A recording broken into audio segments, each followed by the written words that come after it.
Good evening. We're going to do the live reading for Chapter 16 of the Order of the Trident Speculum. We'll get into this, and I won't keep you long because I've got other stuff I've got to do as always. Chapter 16, The Heist. Crinan hit the ground, his legs buckling from the impact. Approaching footsteps demanded his attention. Glancing, he caught the keen edge of the sword in the glow of the torchlight. One of the orcs carried the blade, tossing it in the dirt before him. Crinan lunged, wrapping his fingers around the appropriate-sized grip. He spun, letting the jagged blade cut into the unsuspecting orc. It didn't make a sound, staining the dust in a pool of crimson blood. Crinan rolled his wrist, recalling the blade to his own control. He stared his rebellion into the shattered figure. One. The man gestured, clearly amused. Another orc approached, carrying a smaller version of the sword Crinan possessed, though this one had a shield strapped to its back. Keeping the man in the corner of his eye, Crinan unfocused his vision, allowing a wider span of sight. The last thing he needed was someone approaching from his blind spots. The orc rushed and swung, fleeing the shield into position mid-strike. Crinan raised his sword, knocking the smaller weapon away from him.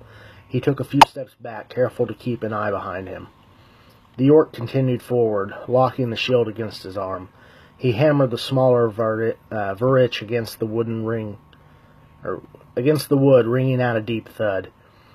A vicious smile formed between his thick tusks as he charged, slashing twice before he thrust the shield out to bash the smaller green orc. Crinan knocked the swipes wide. He wasn't ready for the shield attack. The reinforced wood crashed into him, knocking his arms into his body. He tried to recover, but the orc was already upon him. The larger orc swung, putting all of his strength into a single attack, hoping to cut the green orc down before he could recover. He heard the steel ring out. Stealing a glance, he was amazed to see the greater Warvich locked against his own, halting the power attack. How did he do that? I'm stronger. Bigger. Puny orc is disadvantaged. No way he's strong enough to stop me. Crinan strained against the blow, his legs threatening to break against the force. It was nearly more than he could handle. Pushing against the attack, he readied to deflect the shield.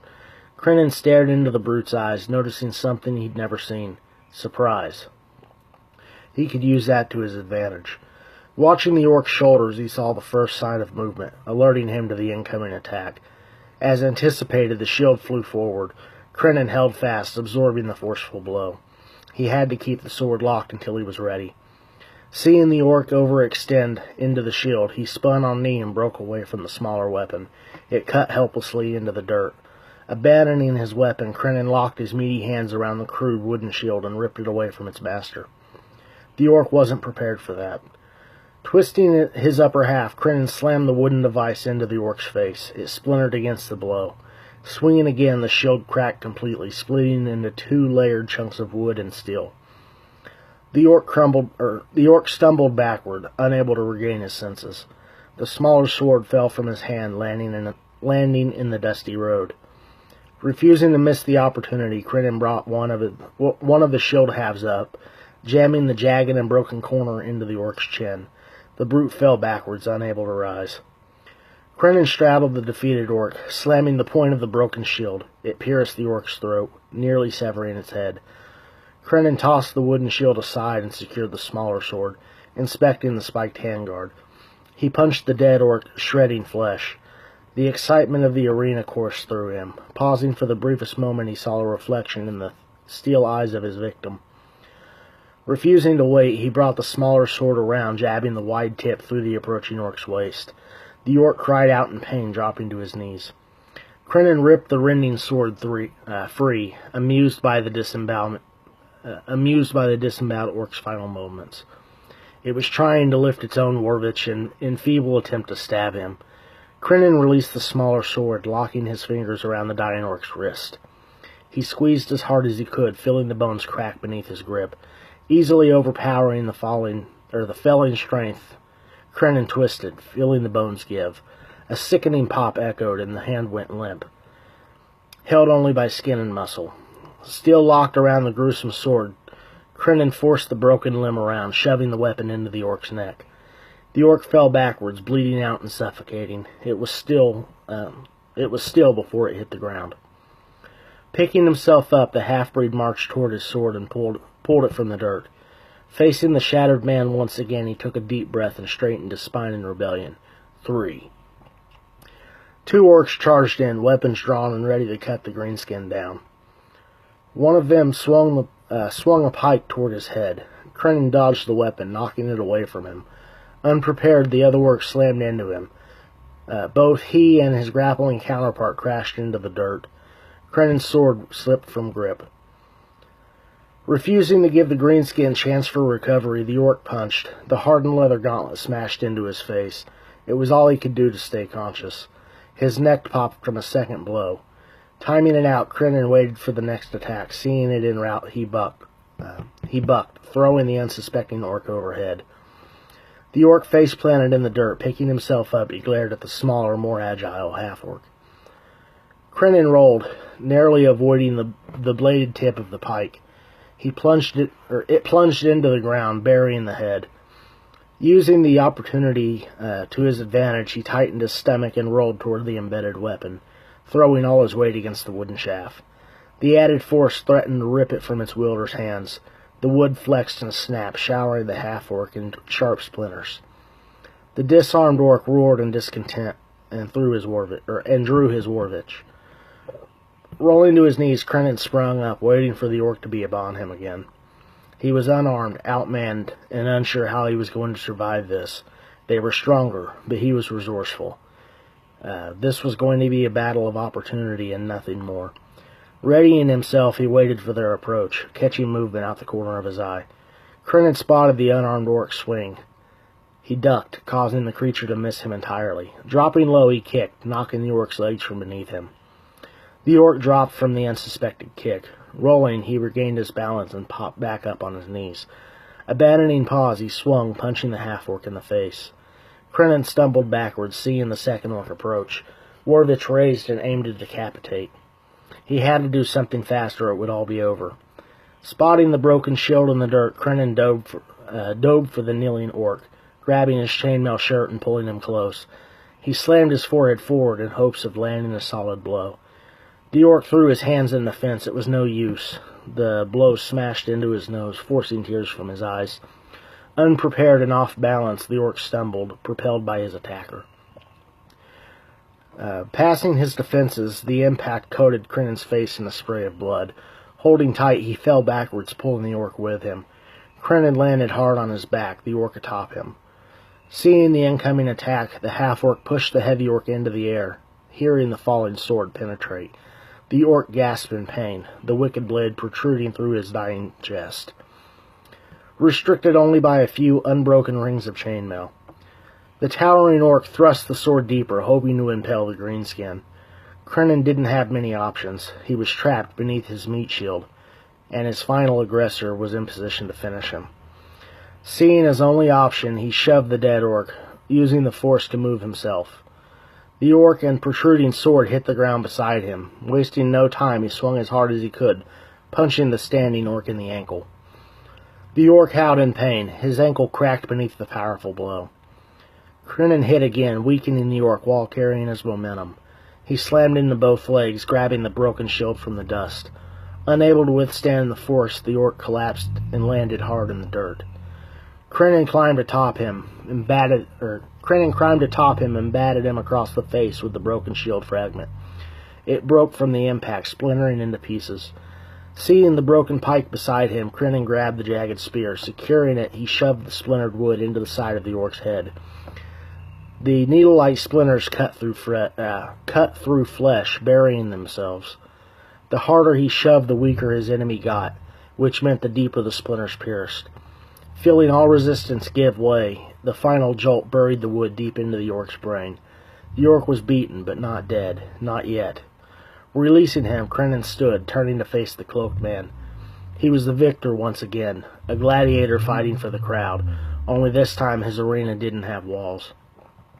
Glancing at the dead orcs, a sense of honor overcame him. Returning his attention to the man, he wondered what was going to happen next. 5. The man smiled, only his mouth shone in the torchlight. Well done, but he's not dead yet. Finish it. Crenin glanced at the orc. There was no fight left in him. He was likely to die from his wounds. Even if he didn't,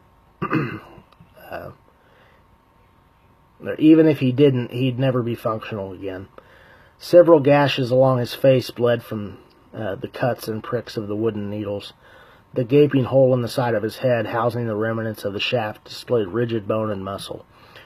Even brain where it had pierced the ear. But the man wasn't wrong. The orc wasn't dead yet. Unable to stop himself, Crenin straddled the orc, placing his knees against his shoulders. Grabbing hold of the blood-soaked spike, he ripped it free. He couldn't help himself. He had to obey. His body acted of its own volition. Crenin watched, helpless to his own assault. Flipping it around, he stabbed the bladed head deep into the orc's throat. Twisting the broken weapon, he hooked it around his esophagus and pulled, ripping flesh and meat with it. He could taste the blood in his mouth. It was sweet, sweeter than anything he'd tasted before. Jabbing the tip into the orc's skull, he picked himself up and turned around. Section change. Crenin strained against the awkward weight. He held both arms overhead, struggling to balance the smaller man. Gareth strained against the awkward weight. He held both arms overhead, struggling to balance the smaller man. What do you see? Demetrix balanced himself against the wobbly base. Peering through the glass window, he watched the inhabitants on the other side. Shh! Don't shush me. I'll drop your ass. Ravion chuckled. Perhaps it's wise to wait for him to come down before he tells us. Wouldn't want to risk them hearing. Gareth sighed, bracing himself against the wall. This would be much easier if his ass didn't weigh so much. Ignoring his comments, Demetrix dug the tip of his dagger under the wooden seal, prying the brass latch open. As quietly as possible, he lifted the window, hoping to hear them better. A heavy-set woman dressed in layers of out-of-place clothing sat behind a large oaken desk. She pulled a bag from one of the drawers and handed it to an excessively thin man. Put these with my other trinkets. I'll not have them fall into the hands of the Charliette. The man took the bag. Do you think it wise to maneuver while he's here? So long as those loyal to me keep their mouths shut, there's no reason to fear. He'll be gone before long, and we'll be back to business as usual. She gave the man a stern gaze, more warning than anything. As you wish, magistrate. Will you be requiring any more of my services this evening? Yes, actually. I want you to locate the men that escaped the tavern brawl this afternoon. Find out who they are and take care of them. I can't have a couple of renegade resistance fighters stirring up trouble in my city. It doesn't inspire confidence with the Charliette. As you wish. He heaved the bag over his shoulder and stepped out the door. Oh, and Marcus. Need I remind you what happens if you fail me? No, magistrate. Demetrix softly closed the window and signaled Gareth to bring him down. The bald warrior lowered him, letting him fall the last few feet. It's her. One of her henchmen confirmed it. She's greedy as far as I can tell. Gave a bag full of stuff to one of her men and told him to put it with the others. She said she didn't want it falling in with the Charliette, whatever that means. Both Galliana and Krazier have mentioned them. They act as the commanders of the orcs. I didn't learn much, but they're widely feared. If one is here, we need to be that much more cautious. That goes double. She told one of the men to find us, said to deal with us. Apparently they think we belong to the Resistance. Sounds like we need to pay her a visit before her assassin does. Gareth smiled at the thought of removing the collar he'd been leashed with. You may be right about this one. Gareth glanced at the window. How do you advise we get in without a scene?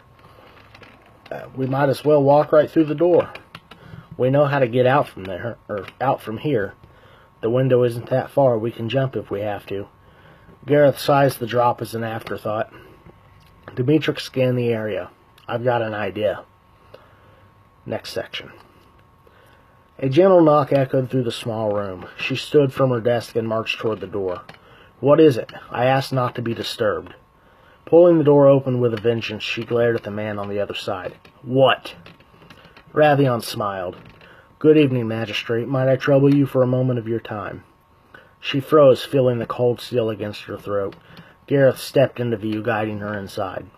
Pushing her into one of the wooden chairs, and He pushed her into one of the wooden chairs and took position behind her, keeping the blade firm against her flesh. Ravion stepped in behind them, closing the door.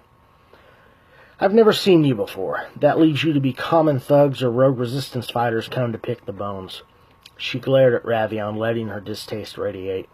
You're wrong on both counts. The young Dalarai casually walked across the room and opened the window. He turned and took a seat behind her desk. Pressing his elbows against the polished top, he interlocked his fingers and smiled. You're in possession of something that doesn't belong to you. We simply wish to obtain said item and will gladly be on our way. She struggled against the edge of the dagger, feeling a small amount of blood trickle down her neck. What are you after? I'm glad you asked. Breaking his hold, Ravion sat back in the chair. It seems at some point in your career you came across a rod. Not just any rod, though. This one is special. I'm told you put it with your private reserve. So I'll make you a deal. Give us what we came for and we'll leave, and you'll never see us again. Hell, you can even try sending people after us if you'd like, though I'd prefer if you didn't, but I cannot stop you. Or we can do it the hard way, and my friend's been itching to kill someone all night. But I really don't want the cleaning bill, and I'm sure you don't want to experience that amount of pain before the end. She forced as much hatred into her glare as she could muster. He had a calmness to him that she hadn't seen before. His demeanor reminded her of the few Charliettes she'd had the misfortune to meet. If only there was a way to hire him. You seem to have it all figured out. You've gained all the bargaining chips with the exception of one. And what might that be, if you'd be so kind as to inform us? Ravion gestured subconsciously. After all, the presence of choice is kind offerings. We're not barbarians. He chuckled to himself, thinking of his title. I recall the rod of which you speak. You'll be saddened to learn that it isn't here. She smiled victory. There was no way they'd be able to take her to the vault without discovery, regardless of how many guards they had killed. Ravion smiled. Well, it seems you have us at quite the predicament. Refusing to let a single word betray him, he continued. But let me ask you this, if I may. He waited patiently for her response. It seems I don't have a choice. Oh, don't be like that. There's always a choice. Just sometimes not a good one. She paused in uncomfortable silence. You may. He was infuriating, yet she couldn't help but like him. Perhaps if the tables were turned, she could enjoy his personality a little better. What are the contents of your vault worth to you? What? The contents of your vault. The place you stash your stolen treasures. What are they worth to you? I'm afraid I don't understand what you're asking. He let his head drop, showing clear disappointment in her ability to follow. It wasn't nearly as fun when you had to explain everything. Reaching into his pocket, Ravion removed a golden ring with a green gem set into it. Tossing it to her, he walked to the door. She caught the ring, recognizing the etching in the stone. Where'd you get this? Your vault, of course. Where else would I have gotten it? Ravion opened the door and stepped around the corner.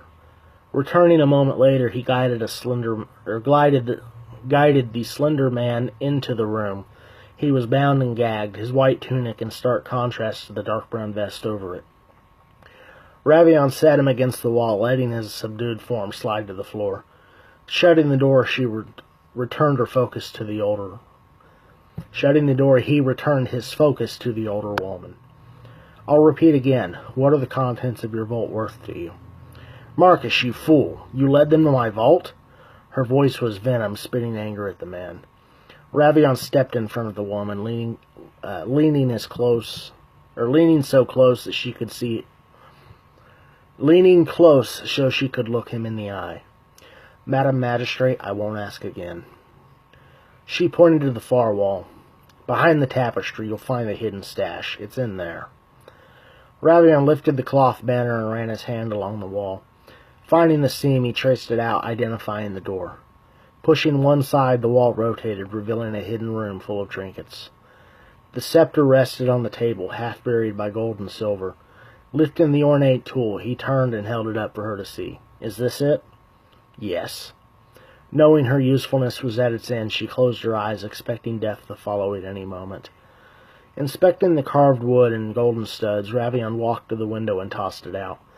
Madam Magistrate, It's been a pleasure doing business with you. Your vault is secure. We haven't taken anything you don't know about. As much as I'd love to stay and chat, I recommend you use what little time you have left wisely. Get yourself and your treasures to a secure location. An anonymous message has been sent to the Charliettes about your dealings with the taxes of this fair city. You have the option to pursue us, but I fear it wouldn't be the best use of your time.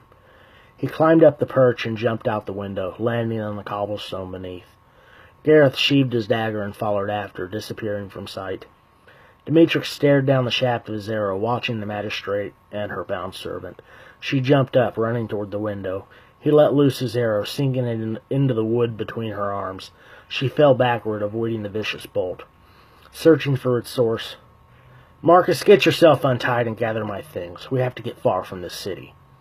And that is the end of the chapter. We will continue next week with Chapter 17. I apologize I can't stick around and talk longer. I have a lot of stuff to get done. So we'll talk to you later, and have a good, happy Sunday. Bye.